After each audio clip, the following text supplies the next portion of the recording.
Table tennis has never been considered a major sport in America. In fact, for decades, it was derisively called ping pong. But for a brief moment, it was the key to U.S.-China relations. In 1971, Japan was the site of the World Table Tennis Championships. America sent some of its best players to compete. One day, a member of the American team got onto the Chinese team's bus, leading to a warm, if brief, conversation. We were both around a similar age. I was just a year or so older. When we get to the stadium, he was too shy to ask to play with Zhuang, so he turned to me. I was part of the U.S. table tennis team that competed in the World Table Tennis Championships in Nagoya, Japan.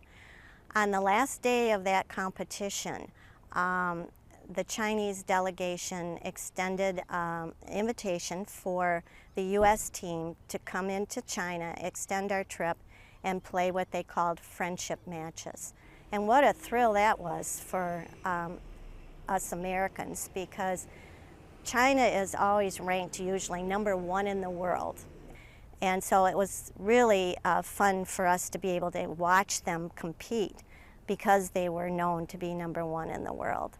At that time, America considered the government of Taiwan to be the legitimate government of all China. China viewed America as a dangerous enemy, at war with communist forces in nearby Vietnam. It is hard to imagine two more different countries. America in the 1970s reflected its vast consumer culture, one that celebrated affluence. But many young people rejected that culture, as well as the war America was fighting in Vietnam. Compared to America, China was drab and poor. Its young people were leading what was called the Cultural Revolution.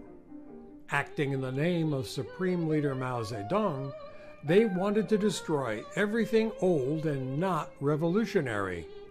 It was Mao's love of table tennis that prevented it from being branded bourgeois and counter-revolutionary.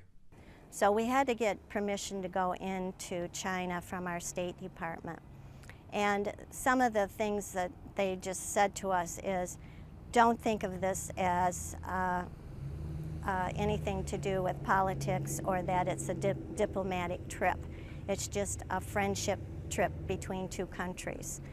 And they told us, to be on our best behavior and not to call the Chinese Chinaman. The first realization of table tennis being more of a global sport and becoming known as ping pong diplomacy was in 1971 when we broke open the doors to China. Table tennis was virtually the only common ground upon which representatives of two different worlds could meet. It set in motion eventual diplomatic relations between the United States and China. It also led to a series of people-to-people cultural exchanges which continue today. The end of COVID restrictions saw American college students again studying in China, and Chinese students attending American universities.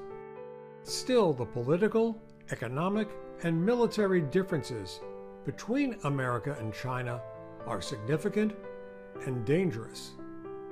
People-to-people diplomacy is a way for two very different countries to communicate about things other than their profound differences.